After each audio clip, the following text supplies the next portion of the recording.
আল্লাহ পাকের কোরআন সূরা নামলের 87 নম্বর আয়াতের ভিতরে আল্লাহ পাক রব্বুল আলামিন জানিয়ে দেয় ইয়াউমা ইনফাখু ফিস সূরি ফাফাজিআ মান ফিস সামাওয়াতি ওয়া মান ফিল আরদি। যেদিন হযরতে ইসরাফিল আলাইহি ওয়াসাল্লাতু ওয়াসালাম ওই বাঁশির মধ্যে ফুৎকার মেরে দিলে ফাফাজিআ মান ফিস সামাওয়াত, আসমানের ভিতরে যারা আছে তারা ঘাবড়িয়ে যাবে, জমিনের নিচে জমিনের মধ্যে যারা আছে সবাই ঘাবড়িয়ে যাবে, তারা হায়রান হয়ে যাবে, পেরেশান হয়ে যাবে। আমার বন্ধুরে,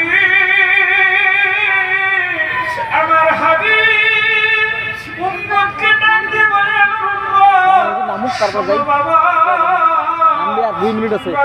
আমার আল্লাহর কাছে তওবা করবে, আধা ঘন্টা অবস্থা হয়ে যাবে। এবং সূরা নাবার 18 নম্বর আয়াতের ভিতরে আল্লাহ পাক রব্বুল আলামিন বলেন ইয়াউমা ইনফাখু ফিস সূরি ফাতাআতুনা আফওয়াজা। যখন আল্লাহর ফেরেশতা হযরত ইসরাফিল বাঁশির মধ্যে ফুঁক দিয়ে দিবে, ফাতাআতুনা আফওয়াজা, মানুষগুলো কবর থেকে উলঙ্গ অবস্থায় দলে দলে হাসরের ময়দানে জমা হয়ে যাবে।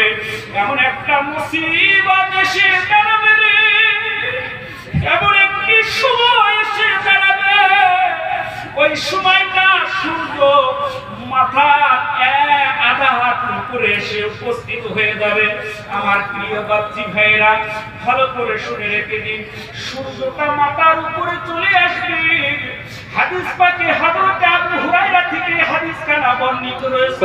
2 মিনিট আছে, আই দেখ রুহুল আমিন রাহমাতুল্লাহ আলাইহি জান্নাত এবং জাহান্নামের বর্ণনার ভিতরে এই কথাখানা তিনি লিখেছেন।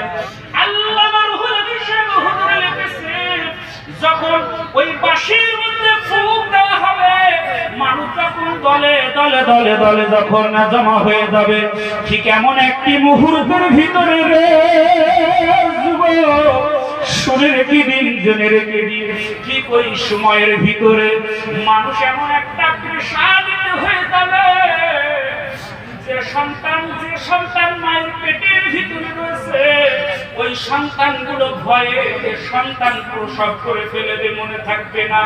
দুগ্ধ পশু মায়েরা সন্তানকে কতটা ভালোবাসে, ঠিক কিনা?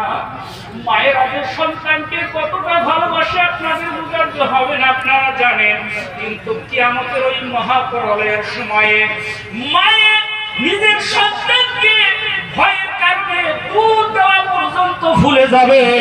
আল্লাহর রাসূল বলেন, এমন একটা দিন তোমাদের সম্মুখে যখন চলে আসবে, যদি তোমরা দুনিয়ার ভিতরে আমার আল্লাহর কাছে তওবা করে যেতে পারো, আমি ওই সময় ওই কঠিন সময়ের ভিতরে প্রশংসার টুপিটা মাথায় পরিধান করে মাকাম মাহমুদে গিয়ে আমি আল্লাহর কাছে সিজদায় করে যাব রে।